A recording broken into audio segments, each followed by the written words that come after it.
حضرت علی رضی اللہ تعالیٰ عنہ کا فرمان علی شان ہے، جو انسان یہ سمجھتا ہے کہ اللہ جو کرتا ہے وہ ہمارے لیے بہتر ہوتا ہے، وہ انسان کمال کا ایمان رکھتا ہے۔ اور فرمایا جب اللہ کسی سے ناراض ہوتا ہے تو اسے ایسی چیز کی طلب میں لگا دیتا ہے جو اس کی قسمت میں نہیں ہوتی۔ جب آپ کچھ بھی نہ کر سکیں تو اپنی دعاؤں میں اضافہ کر دیں، کیونکہ اللہ کے سوا کوئی آپ کو کچھ نہیں دے سکتا۔ جب بھی فارغ وقت ملے تو اپنی ماں کے پاس بیٹھ جایا کرو، کیونکہ ماں کے ساتھ گزارا ہوا وقت قیامت کے دن نجات کا باعث بنے گا۔ انسان کی فطرت ہے کہ لا حاصل کے لیے روتا ہے اور حاصل کو رلاتا ہے۔ بے شک مشکل کے ساتھ آسانی ہے، مشکل وقت پر صبر کرنا اور بہتر وقت پر شکر کرنا ہی مومن کی پہچان ہے۔ ان اللہ لا یظلم مثقال ذرۃ وان تک حسنۃ یضاعفها ویؤت من لدنہ اجرا عظیما۔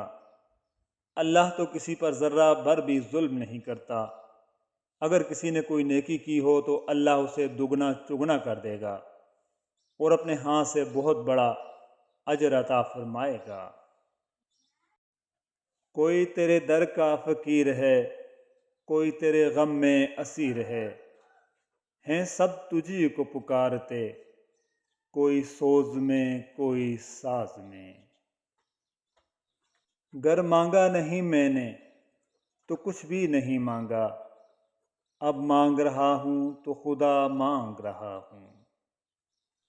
حضرت علی رضی اللہ تعالیٰ عنہ نے فرمایا، جس نے تمہارے ساتھ برائی کی ہو اس کے ساتھ تم احسان کر کے اس کا بدلہ دے دو، کیونکہ احسان بد زبانوں کی زبان بند کر دیتا ہے۔ مردانگی کی بہترین سطح یہ ہے کہ مرد کی وجہ سے عورت کی آنکھ میں آنسو نہ آئے۔ تم اللہ کو اپنی چاہت بنا لو، وہ پھر تمہیں ہر چاہت سے لا طلب کر دے گا۔ تم اس کو اپنی ضرورت بنا لو، وہ پھر تمہیں کسی کی ضرورت نہیں پڑنے دے گا۔ زندگی میں اگر محبت کرنے کا اتفاق ہو تو عاجز لوگوں سے کرو۔ عاجز لوگ تکلیف نہیں دیتے، محبت کے بدلے عشق کرتے ہیں۔ کبھی ایسا ہوا ہے رات کو اکیلے لیٹ کر اپنی گزری ہوئی زندگی کے بارے میں سوچا ہو اور آنکھوں میں آنسو آ گئے ہوں؟ ڈاکٹر اسرار احمد صاحب لکھتے ہیں کہ حضور صلی اللہ علیہ وآلہ وسلم نے فرمایا، جو شخص دل کی نرمی سے محروم ہو گیا وہ کل کے کل خیر سے محروم ہو گیا۔ کسی کو دکھ میں دیکھو اور اس پوزیشن میں ہو کہ تم اس کا کوئی مداوع کر سکو اور نہ کرو، پھر تم چاہے مفسر ہو، محدث ہو، نیک نہیں ہو سکتے۔ تم عابد ہو سکتے ہو، زاہد ہو سکتے ہو، مگر نیک نہیں ہو سکتے۔ اور فرماتے ہیں کہ ہم لوگ نیک بننا نہیں، صرف نیک دکھنا اور کہلوانا چاہتے ہیں، اور یہ منافقت کا سب سے اعلیٰ درجہ ہے۔ ابلیس میں 3 عین تھے، چوتھا نہیں تھا۔ عابد تھا، عالم تھا، عارف تھا، لیکن عاشق نہیں تھا۔ اگر عاشق ہوتا تو ضد نہ کرتا، سر بسجود ہو جاتا۔ امام ابن الجوزی رحمۃ اللہ علیہ فرماتے ہیں، تعجب ہے اس شخص کے لیے جو لوگوں کو ایسا بن کے دکھاتا ہے جیسا کہ وہ حقیقت میں نہیں ہے۔ وہ ایسا کر کے صرف لوگوں کے دلوں میں جگہ بنانا چاہتا ہے اور یہ بات بھول جاتا ہے کہ لوگوں کے دل اللہ کے ہاتھ میں ہیں۔ اگر تم حق کو پہچان نہیں سکتے تو باطل کے تیروں پر نظر رکھو، جہاں لگ رہے ہوں وہی حق ہے۔ ایک غیبی اصول یہ بھی ہے کہ جو چیز تقسیم کرو گے اسی چیز کو تمہارے پاس فراوانی ہو جائے گی، پھر وہ دولت ہو، عزت ہو، علم ہو، محبت ہو، درگزر ہو، کھانا ہو یا آسانیاں۔ اللہ کو بتایا کریں، اپنے دل کی کیفیت اسے بتایا کریں کہ آپ کیا محسوس کر رہے ہیں، کتنی تکلیف میں ہیں۔ آپ یقین کریں وہ بہت پیار سے سنے گا۔ اس کے سامنے رو لینے سے ہی آپ کے دل میں سکون اترے گا۔ بے شک وہ دلوں کا ہمراز ہے۔ خدا سے یہ نہیں بولا کہ لازمی دے دے، اٹھا کر ہاتھ بس اتنا کہا ضرورت ہے۔ کچھ لوگوں کے پاس ہمارے جذبات کی کنجیاں ہوتی ہیں، وہ جب چاہیں ہمیں اداس کر دیں، جب چاہیں ہنسا لیں۔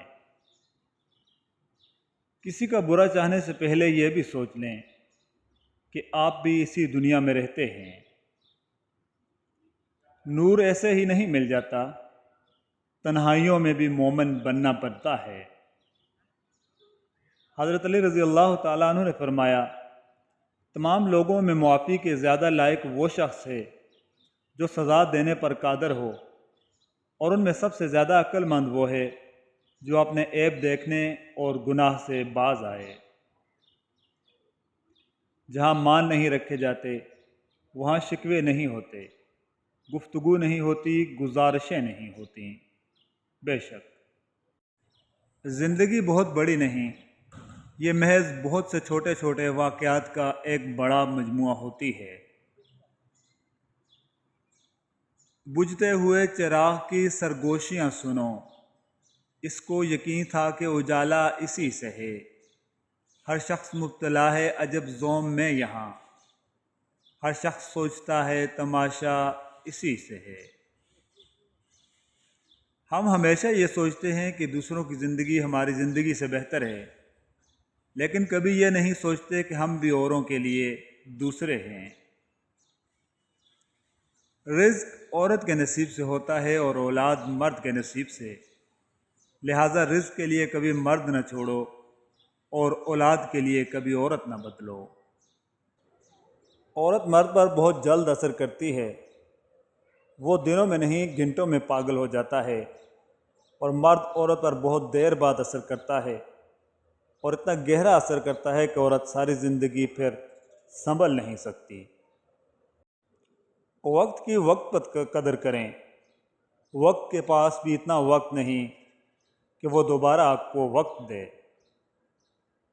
ہجر کامل فراق حاوی، جدائی یکسر طویل دوری، خواب قربت وصال حسرت، میں ہوں تنہا بن تیرے۔ زندگی کی سب سے بڑی انویسٹمنٹ ہم کسی انسان پر کرتے ہیں، اپنی زندگی کا قیمتی وقت سونپ کر، اور وہی شخص ہمیں اپنی زندگی سے فضول سمجھ کر نکال دیتا ہے۔ خواب، خواہش اور لوگ کم ہی ہوں تو بہتر ہے۔ انسان کی حسرتیں کبھی ختم نہیں ہوتیں۔ بے شک دولت مند لوگوں کی زندگیوں کا مطالعہ کر لیں، مطمئن وہی ہے جو اللہ کی عطا پر راضی ہے، خواہ وہ کم ہو یا زیادہ۔ کسی کا برا چاہنے سے پہلے یہ بھی سوچ لیں کہ آپ بھی اسی دنیا میں رہتے ہیں۔ چاہے کتنا ہی بوڑھا کیوں نہ ہو جائے، مگر گھر کا سب سے مضبوط ترین ستون باپ ہی ہوتا ہے۔ راتوں کو گھومنے کی جگہ آپ اپنی نیند کو ترجیح دینے لگے ہیں، دوسروں کو جلد اور آسانی کے ساتھ معاف کر دینے لگے ہیں، آپ لوگوں کے نظریات کا احترام کرنے لگے ہیں، لوگوں کی چھوٹی چھوٹی باتوں کو جج کرنا چھوڑ دیا ہے، تو ماشاء اللہ آپ سمجھدار ہو چکے ہیں۔